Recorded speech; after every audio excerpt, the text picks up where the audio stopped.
Number three, skipping meals. The easiest way to lose weight is curating a calorie deficit. But then people get wrong ideas. They're like, hey, you know what? Maybe I can skip my dinner and I'll save like 500 calories. Or maybe I'll skip my breakfast and go straight to lunch. That way I have saved more calories. But when you look at it in the long term, this approach is not advisable. How long do you think you're going to go without breakfast or for dinner or lunch for that matter? Sooner or later, you're going to have to give in.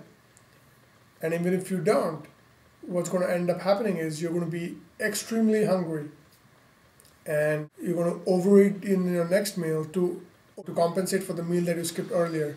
And more than likely, you're going to overcompensate. So eat a smaller breakfast if you're not hungry, or wait a little later to have your breakfast, but make sure you eat your breakfast.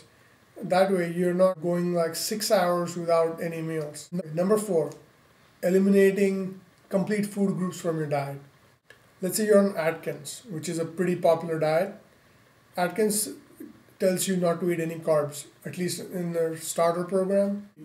When you don't eat carbs, that's a majority of the portion of the food that forms your diet. So when you take out this food from your diet, you're going to eat less calories, and of course you're going to drop weight, which is really good. At first, you're very happy that Atkins is working for you, but over the long term, your body will crave carbs because carbs give you energy. Carbs is the best food that nature has created for you. That's why carbs are easy to get because they give you energy. Protein and fat will give you energy, but not as quickly as carbs do.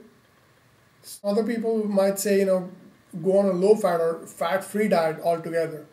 Again, fats are good for your body, they help your joints, and eliminating any of the food groups is an extreme step, which is not a long term solution.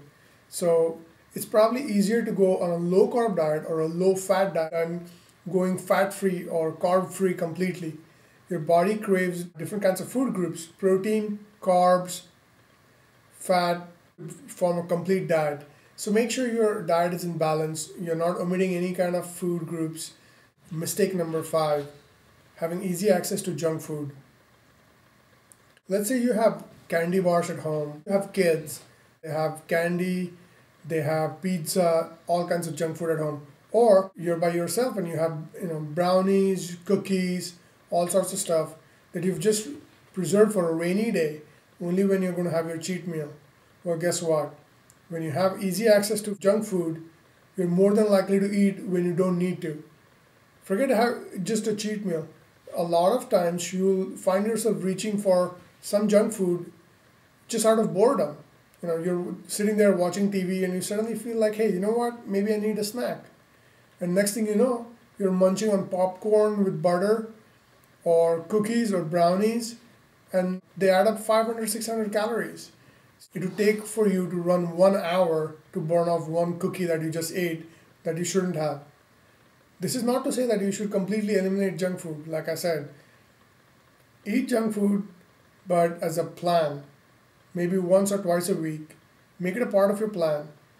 And when you want to eat the junk food, you step out of your house, go and buy it, eat it, and then come home. You do not bring any junk food home.